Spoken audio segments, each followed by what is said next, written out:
Hello বন্ধুরা, চলে আসলাম বৃহস্পতিবারে দুপুরের রান্না নিয়ে। তা রান্না আজকে কি করেছি দেখো।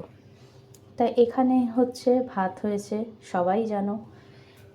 এই পাতা বাটাটা কালকে করেছিলাম, এটা থানকুনি পাতা বাটা।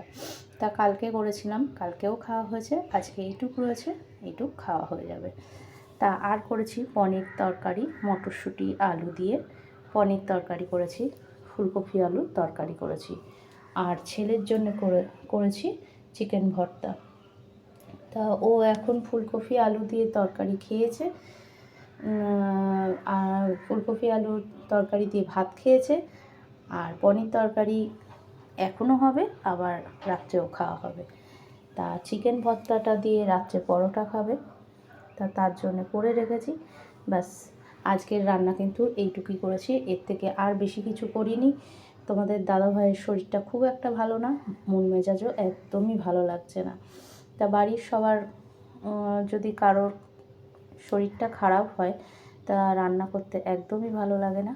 তা তাও আমাদের খেতে হবে, যার জন্য আজকে এইটুকুই করেছি। কমেন্টে জানিও আজকের রান্না কীরকম লাগলো। লাইক, কমেন্ট, শেয়ার অতি অবশ্যই চাই। আর চ্যানেলটা কিন্তু সাবস্ক্রাইব করে দিতে একদমই ভুলবে না। ঠিক আছে, টাটা।